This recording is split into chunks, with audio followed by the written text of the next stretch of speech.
le prophète est sorti avec Ali. Et vos femmes, il est sorti avec Fatima. Et vos enfants, il est sorti avec Hassan et Hussein. Voilà. Donc, pour montrer que ces gens-là sont des gens vraiment très spéciaux, qui ont une valeur exceptionnelle dans la communauté. Maintenant, il y a des commentateurs sunnites qui disent non, qu'à l'époque, là, que les Arabes avaient l'habitude de jurer. Quand les Arabes jurent, là, ils sont avec les membres de leur famille. Que c'était comme ça. Que donc, ça ne montre pas que Fatima, Ali, Hassan et Hussein sont grands. Mais ce qu'on oublie ici, c'est que Ali même avait déjà un grand frère qu'on appelait Akil. Mais le prophète n'est pas sorti avec lui.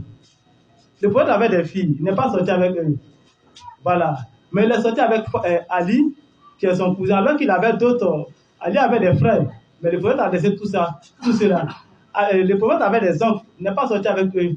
Et il est sorti avec Ali, Fatima, et le verset a dit nos femmes. Mais c'est Fatima seule qui a représenté toutes les femmes musulmanes ce jour-là, voilà, dans ce défi-là.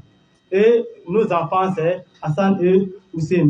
Donc ça montre à quel point vraiment ces gens-là sont des gens véridiques. Et le Coran même dit, Dieu même dit dans le Saint-Coran, à la sourate 9, verset 119, craignez Dieu et soyez avec les véridiques. Il dit de les craindre et d'être avec les véridiques. Donc, celui qui traite avec celui qui n'est pas véridique, celui-là, c'est comme s'il s'oppose à Dieu. Voilà, c'est comme s'il s'oppose à Dieu, parce que Dieu m'a donné un ordre. Il dit d'abord, sa crainte-là, c'est lié au fait d'être avec les véridiques. Voilà, donc, si quelqu'un est avec des gens qui ne sont pas véridiques, il désobéit à Dieu. Voilà, il désobéit à Dieu. Donc, je pense que l'appel je dirais, à la vénération de Fatima Zahra, c'est un devoir pour tout musulman. Et je termine aussi par la sourate 42, verset 23, le verset qu'on appelle le verset de l'affection. Voilà, l'affection, c'est un amour vraiment indéfectible qu'on attache à quelqu'un. On est prêt même à se sacrifier.